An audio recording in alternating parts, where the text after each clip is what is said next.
Hello everyone, my name is Ajay from Teaching Technology Across Generations at St. Mark's School of Texas, and in this video I'll be covering how to use the Settings app and the first 9 portions of it. So the screen that I was just on can be accessed by clicking this area at the top of the screen. There are a few important parts of this area.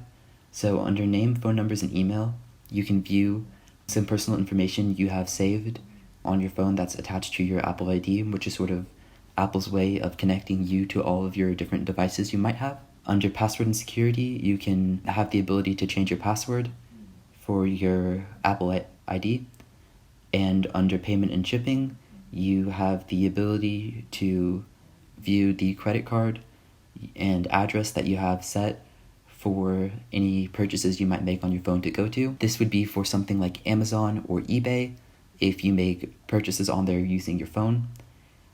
If you don't have anything that you can see on there, that's perfectly okay. It just means that you don't have the ability to make purchases right now, but if you click on it, you will be able to set that up. It's not important for most people, but it could be useful to you if you want to be able to order things to where you are. The next area is subscriptions, which is found right here.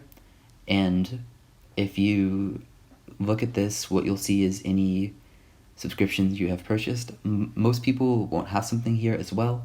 However, if you are someone who uses the News app on your iPhone or device, you will see some form of a recurring thing, or if you use some sort of app that you have to pay for on a weekly, monthly, or yearly basis, you'll also see the receipts for that here.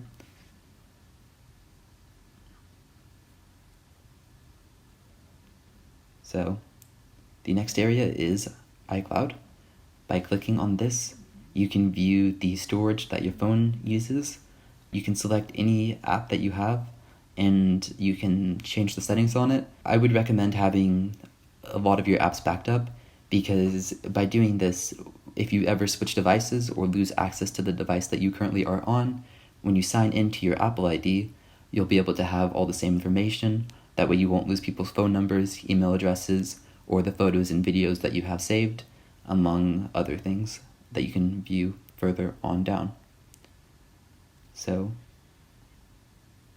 the next area that I'm going to cover is iTunes and App Store, which if you click here, you will see a list of different things that are set up. So the important ones in here are, if you have 2 devices, you can choose if you want to have automatic downloads enabled.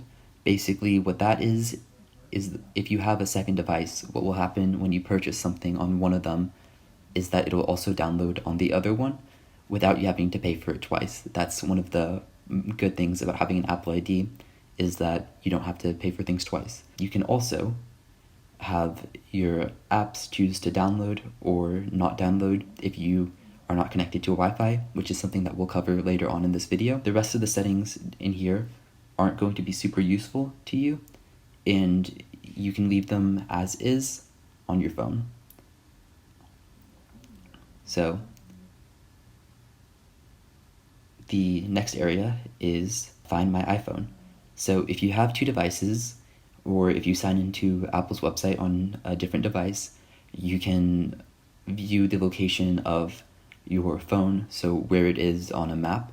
However, you can also have your phone emit a beeping sound if it's on, in case you know it's in a room, but you still don't know where it is because, say, it fell under a couch cushion, or it's just hiding in plain sight. And by having it beep, you will be able to locate it, and that's the importance of this. So family sharing is if you have several Apple IDs, you can have it work like one Apple ID, where apps and stuff can be downloaded and shared between the 2. So if I go back to settings, you will see the first setting is airplane mode, which is just an on-off switch. This is normally used for when you are on airplanes, and what it does is it stops you from receiving notifications. It stops you from using cellular data, because basically when you're on an airplane, You don't want to waste battery life by having your phone constantly trying to connect to something or just trying to do its normal features when you aren't trying to have it do that. This can also be used for saving power if you really need to, but it's generally something that you won't need to turn on and off. So I'm going to cover Wi-Fi now, which if you click, what you'll see is a list of different items.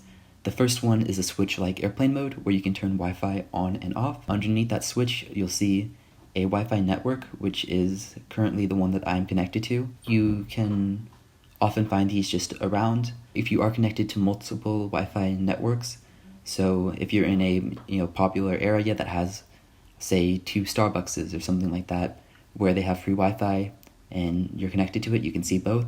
In my house, there are 2 different Wi-Fi networks, so I can see both of them right here. There are also all the other networks that you can connect to. A lock basically means that a password is required.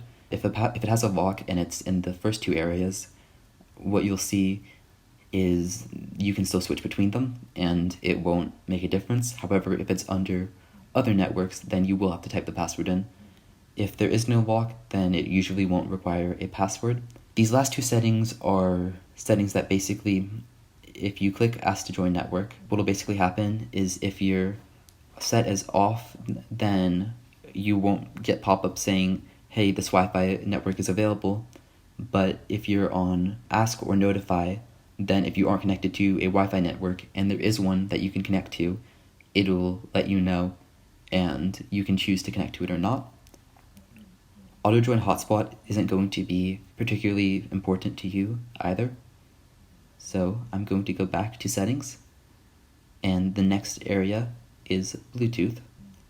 So under Bluetooth, you can view any devices you have connected to it. So for me, that's a car that it's connected to and a pair of headphones. Just because Bluetooth is on doesn't mean you're connected to it. What'll happen is if I were to click one of these, it would connect to it and it would allow me to either not have to plug my phone in to the car or plug my headphones in to my phone. This is a useful setting if you have a Bluetooth device and you can set it up like that, but it will not be important for most people in most situations.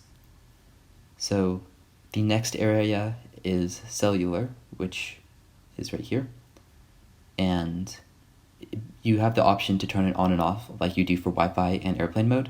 So the important settings in here are cellular data options. So LTE, as it says, is going to be faster and improve voice quality. If you're making a phone call over it, it'll improve the quality of that phone call.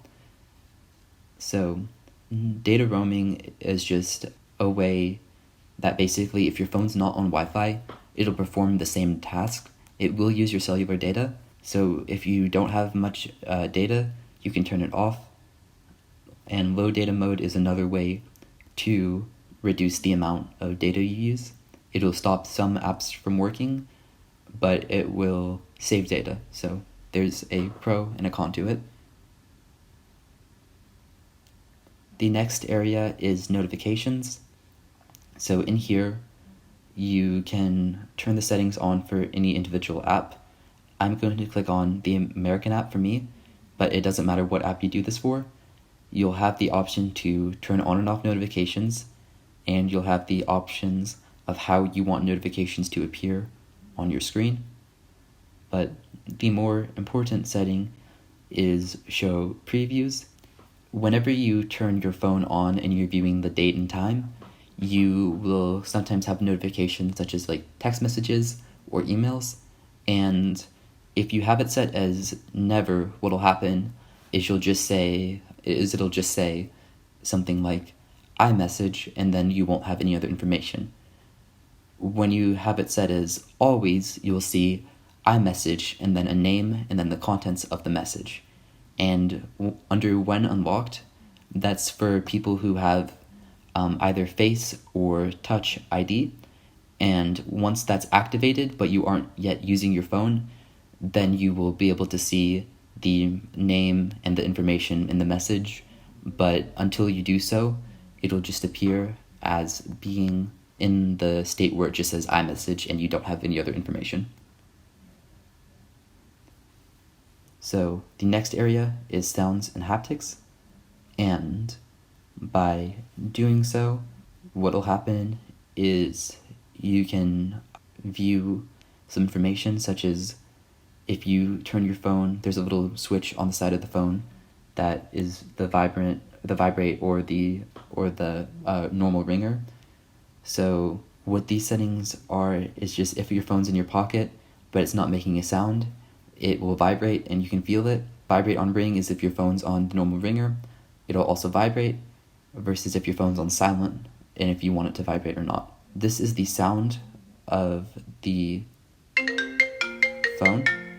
It'll ring and you can hear sort of how loud it'll be for you. The change with the buttons is if you want the volume buttons also on the side of your phone to control the volume for this as well. So under all of these other settings, you can have different sounds appear for different apps. If you click on it, you can hear the different options and select ones that you personally prefer. Do not disturb is an important setting on your phone. I have it set so my phone won't be a distraction during the school day for me.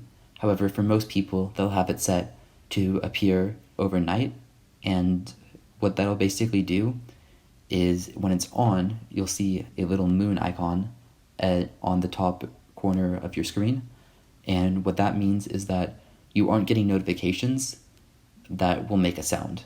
So your phone screen will still flash, but it'll stop you from being woken up in the middle of the night. However, if you go lower on the settings, you can change the first setting for the silence one. If you have it set as always on Do Not Disturb, that means even if you are using your phone, you still won't get notifications. However, if you do while iPhone is locked, that means if your phone's off, you won't get notifications. However, if your phone is on and you are using it, just say you're on settings like I am, the notifications will still appear. Even lower on the settings, you'll see the phone option, and you can see allow calls from, and if you click this, what you'll see is the ability to change who can call you, and it'll go through Do Not Disturb. So if you set it to say everyone, that means all phone calls you get while on Do Not Disturb will still go through. However, you can also set it to allow no one to, which is the default, I'm pretty sure, and also to where your favorites can contact you.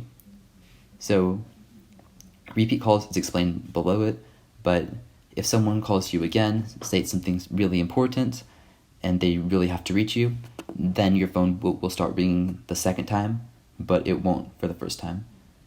These bottom settings are for if you are driving and Do Not Disturb will activate, that way you don't get distracted. You can have it set to either automatically when you're driving, you have to manually set it. You can set it with if your phone's connected to Bluetooth, or if you are in a car that is connected to the Apple CarPlay system, you can also have Do Not Disturb activate then. And what this will do is you can set a reply message, and if someone tries to send you a text message, Apple will send them this message from your phone, and you will still have the notification unread when you get there, but that way this person knows that you will get back to them whenever, and you can set who will get this message in the auto reply to setting. Here you see all the different options. So recents are people who have recently messaged you. All contacts is everyone. Favorites is the people you have marked as favorites, and no one is if you want no one to get these messages, in which case you don't need to set an auto reply. So the last setting I'm going to cover in this video is the screen time setting. So whenever you click on this, you can see how much your phone is used a day. Lower on the page, you can see a few different settings. So downtime is if you don't want your phone to be able to be used during this time. Whenever you set it up, it'll give you the option to allow certain applications to not be affected by this. and those applications will still work. App limits are if you want to limit yourself to a certain amount of time a day of something. Communications limits are if you only want to be able to talk to people for a certain amount of time a day. And always allowed is a way to just set it for everything, that no matter what, this will not be affected by the limits. And content and privacy restrictions are ways to allow yourself not to view certain information online that you may not want to. The screen time passcode, share across devices, set up screen time for family, and turn off screen time aren't super important to you unless you do want to turn off your screen time, in which case you can press the red button. So that is all for this video. Thank you for watching.